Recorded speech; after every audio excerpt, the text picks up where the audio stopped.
Monday morning. It's coffee time. We've been here all weekend. We were flat out over the weekend. We even had a few visitors yesterday. So we've been busy. Um, we are in whiskey week, or auction week as we call it, because the auction goes live on Friday at 5 p.m. So it's very busy for us this week, making sure that everything's getting photographed, everything's getting recorded right. We actually have to manually upload each individual item onto the site. So that means typing out the descriptions, typing in the title, matching the photos with it, which is, I don't think people sort of understand. Like, I mean, last month I think we had in excess of 4,500 photos for our auction. So each one of them have to be matched with the item. So it's a fair bit of work on it. Start off the week, I'm going to talk about Cooley. I would definitely consider myself a Cooley fanboy. I love what they have done out there in the past.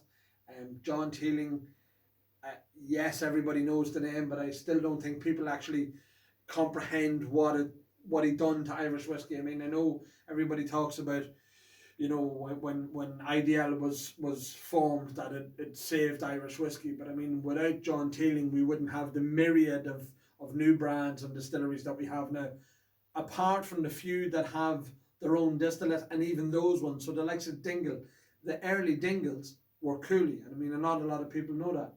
So nearly every brand in Ireland, bar the big ones, Bushmills and Middleton, have had some sort of contribution from Cooley, whether it be in the grain, whether it be in malt, aged stock that they've finished in barrels themselves. But I mean, they've had some huge bottlings over the years, and just to look at a few of them here. So they were famous for producing their own distillate in different brands. So I mean, if you look, the similarities in the bottles, you've got a Danny Boy there, premium Irish whiskey. You've got, I'm not sure that one was Cooley. Oh, it was Cooley, yeah. O'Brien's. This one that was done for the whiskey man for Thorsop in Belgium in 1999. I mean, that goes really cheap on the secondary market. I mean, if that was a Middleton, or if that was one of the other premium brands, that would sell for big money. Slane, I have a couple of these myself. The Slane, the original Slane was at Cooley stock. You have the Green Oars, which I talked about the last time. But one of the brands that I don't think gets a huge credibility is Locks. So you have the normal Locks, which is the normal blended Locks. You then have, I'll take these ones first. So they come in various guises and various different boxes. You have the single malt, comes with the certificate. They were some of the first stocks. So that's bottle 188 of 1,000. Only 1,000 of them done. Certificate signed by John Teeling himself. They were some of the first stock that came out of Cooley. And again, I don't think they get half enough credibility for what they were.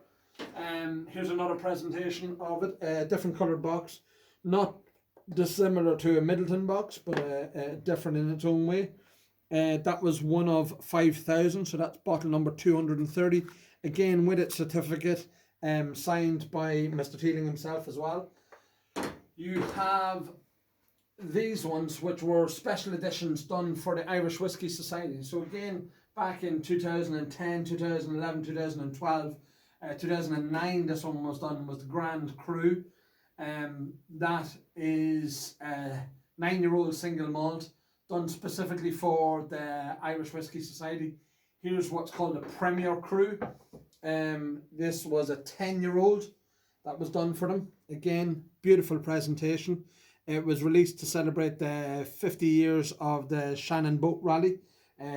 The name Premier Cru was a bit of a hint at the wine Premier Cru that everybody would know.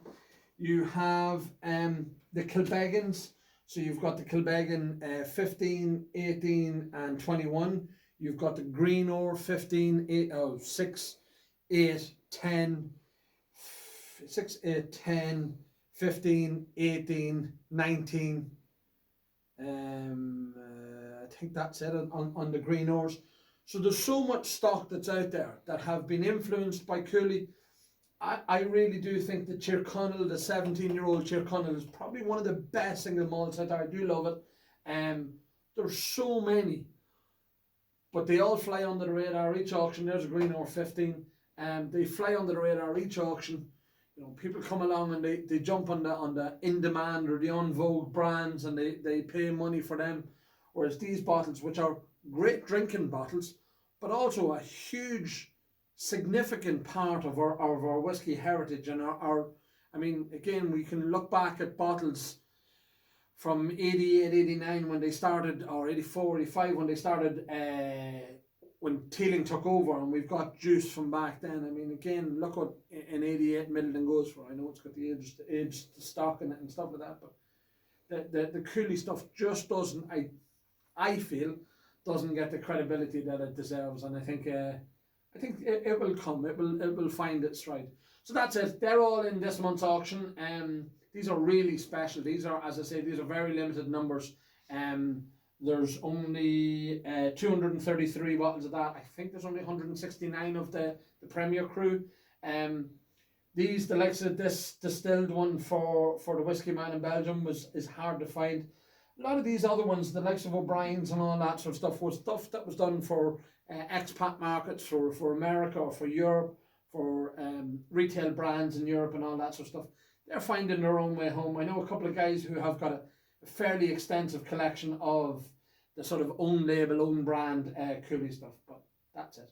All right, so talk to you tomorrow. God knows what we're going to talk about then, but we'll see. Cheers.